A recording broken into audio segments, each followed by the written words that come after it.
Now, to the untutored eye, that just looks like a bunch of nails. Take this guy here. Very, very careful.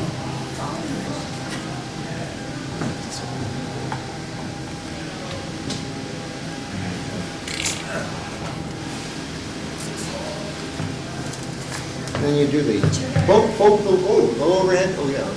We get music? Indian fake here, nail, bend on nail. Bend on that.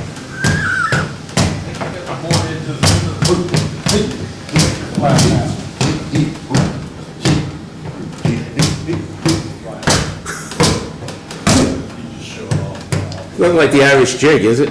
Yeah, so it's like step dancing on this.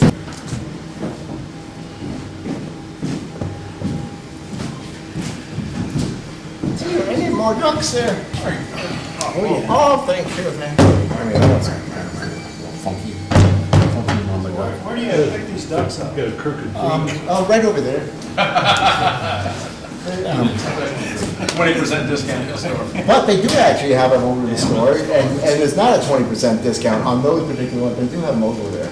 And it's probably the best buy on them, and I don't get any kickback on it. But they're not lead, they're cast iron, but they're very good value. It's like five, yeah, they're 4 pounds. You need about 20 of them. 10? Yeah, five would be pretty much all that you would need. So, it sounds like only 5 of these things for, for $100, what I think they are. But yeah, but as they say, they do wear like iron, which they are. But you really do get your money out because they're an individually cast tool, and they're well made.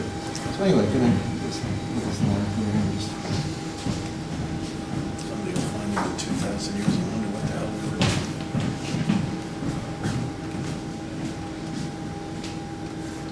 The old Nantucket shipbuilders were buried with them. Threw them over the side. So anyway, and I noticed this is kind of similar to what you did yesterday. Yeah. A lot like, because there's only like 7 operations in boat building, and they keep repeating in other ways. So take this guy here, and I'm going to screw this guy in this, so we can cut out both at the same time. It's out. We're eventually going to have 2 that we're going to spread out like this. And we want this side to match this side. Now, we only have station 4 drawn on this side of the board. So what we're going to do here is we're going to sort of mark the perimeters, or how far station 4 comes out on this side. We're just going to mark them on this side. So let's say, here's where station 4 hits here. That distance there will bring that distance over to here. The water line, whatever. On the water line. So we're going to take that distance and mark it on each water line. So let me do one, you see what I'm talking about. So I'm putting my trusty tape on the center line here. So there's the center line here. And that is water line 12. Okay, so I take that distance here. I'm just going to bring them out over.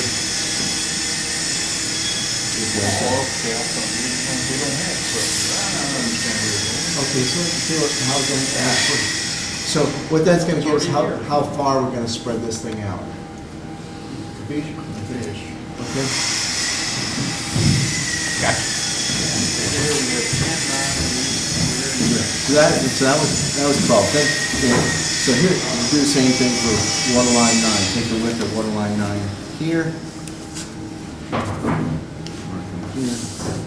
9.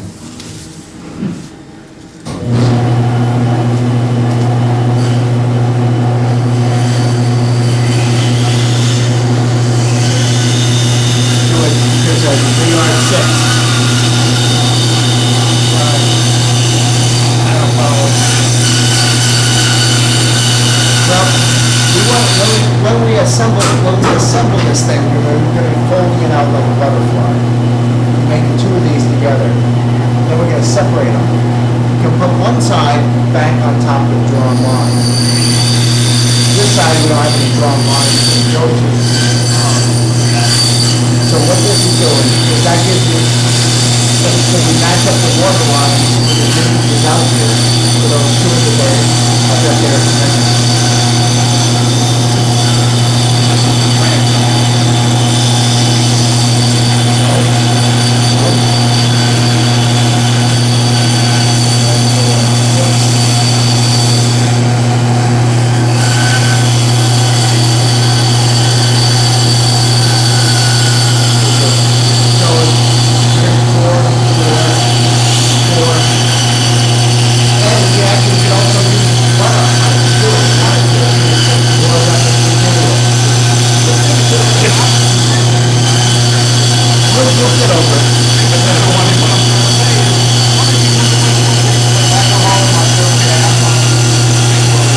It just happens to fit.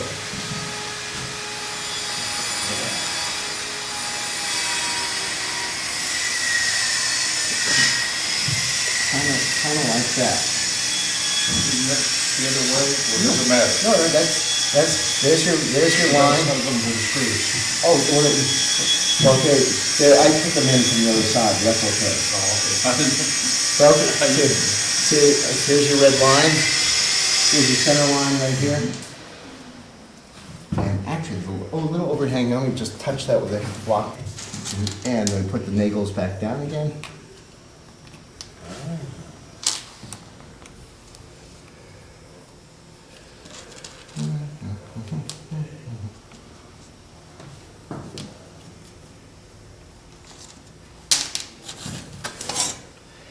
By the way, it's the same technique when you guys are making patterns for the stem, the keel stuff. This is the way that we're going to be going with it, and this will. And we actually don't need them up there because we got a straight line up there. So Just for the. goes down here. So and for making those patterns, we'll use some like 1/4-inch Luan plywood that's soft, and we'll make a pattern. And I'm just gonna put a mark up there as end of the shear. Now let's take this back like this. Like that. You gotta do the jig again. Yeah. Yeah.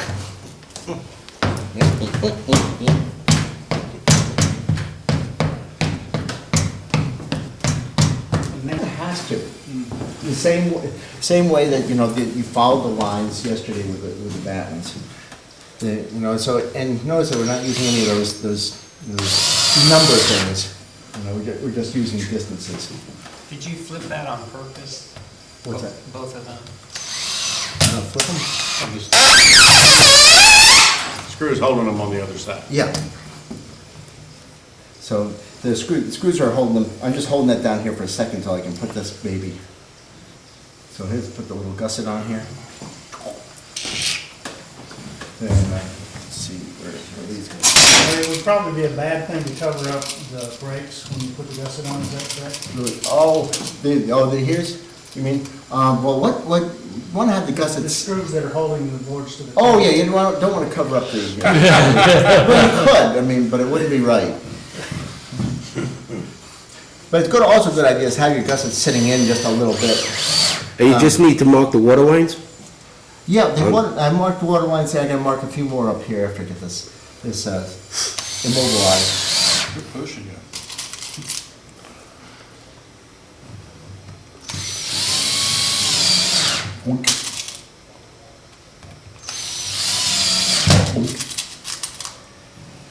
Stuff sideways, because it's floppy. The plank that you're gonna be making is not floppy. It's gonna be quite stiff, it's gonna be like 1/2 inch thickness in some places. There's a kind of tendency that if you can edge set something, you kind of does get that. See how that goes on? And that's because of the lamination part of it. So it's really only one bend in one way, so it kind of makes it a little bit more forward. Now, what I like to do is have a spot on the back that kind of fits in between the marks. These are the marks that will, this mark here that is the plank line. one little caret going, where the point goes to, that's where the plank, the new plank is gonna come to, and you wanna make it to here. And measure that on the spot. Yeah, and then we're gonna record stuff with that. Okay, so I wanna have this, have my spiling bed, so it kind of like fits in between those. So I'm gonna just do a little modification of this.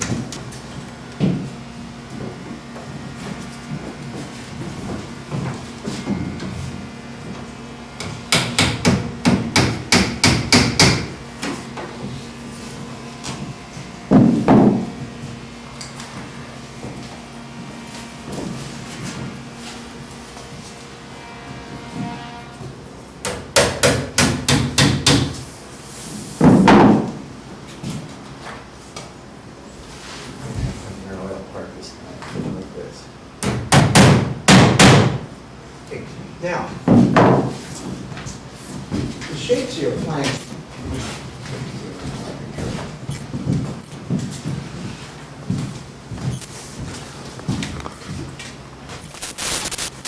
Wise, is quite a bit greater than from here to here. So this plank is going to get bigger and bigger and bigger, more kind of curvy like this. You know, more banana-like. Then somewhere in here, you're going to get a plank that's kind of like S-shaped, where it's still trying to get sort of this part of the banana, but then it's going to try to pick up the curve of the shear. And then the rest of the planks are going to be curving the other way. So there's no real straight plank anywhere on this. So you have to build the spiling batten specifically for your planks. Are these the planks you said that were, you planed the inside of them? Yeah, oh yeah, we'll get to that. Oh, no, I was just wondering. Yeah.